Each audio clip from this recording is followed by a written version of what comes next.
Hi, so my name is Julien Laferriére. I'm associate producer on Assassin's Creed 3, and during the production of the game I was overseeing the production of everything related to design and technology in the game. What's great about Assassin's Creed 3 is that we get the chance to work with a new hero, Connor Caneway, who's half English, half Native American, and a new era, so the American Revolution. So for us, when we were working on the game, we really felt like it was a privilege to work on the three, you know, like it's Brotherhood and Revelations were about Ezio, so they were a bit like the sequels of Assassin's Creed 2, and when we made the three, we really felt like it was almost like a new IP, because basically we could almost start from the scratch, and having this new hero, this new guy, basically we said, all right, well, we can reinvent everything what he's all about. So the way we did it is that we started with going back to the basics of what an assassin is all about. So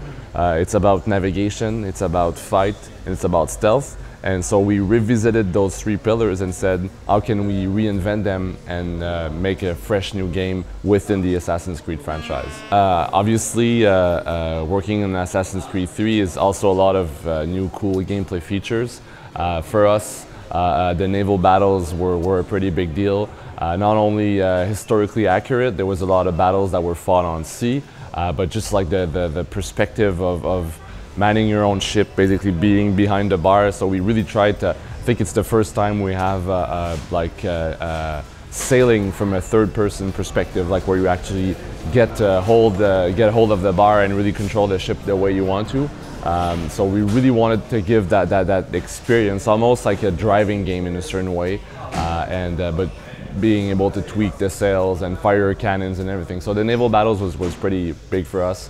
And in terms of gameplay, the forest played a very big role as well, because we very early on, it's the first thing that we prototyped, and we used the forest really to define what Connor and AC3 is all about. So it's about the hunting, but hunting helped us redefine the stealth, for example.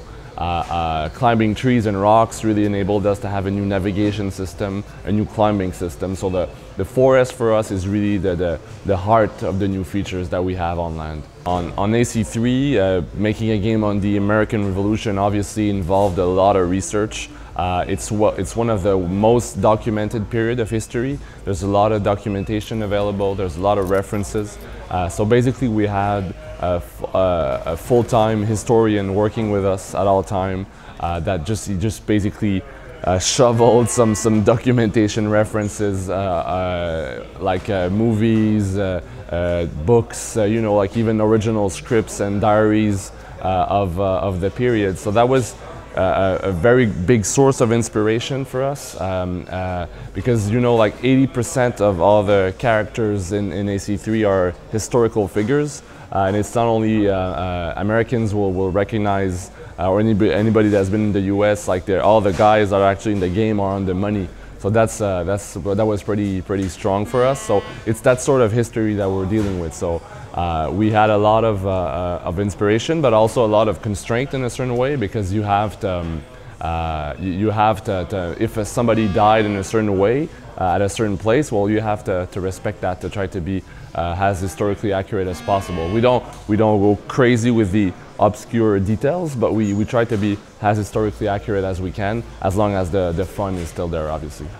So yeah, so now the game is out, and obviously we're starting to get some feedback, reviews from journalists, but also we're reading a lot of the blog posts and the comments on the forums, and how everybody, all the players are reacting to the game. And I think so far the reception's been very good. I think we've took a lot of risks in making that game in a certain way, because we try to make a game that is more mature, more how can I say, maybe more subtle and shades of gray in a certain way. I think the story is very complex and interesting.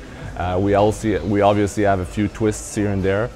So I think it's a game that is worth investing time on, because it's a story that just slowly unfolds and just builds up to that nice tension at the end. So I think the reception is pretty good. We had a lot of good comments from very tough journalists, so we're pretty happy that the game is out and most of the people seem to get it.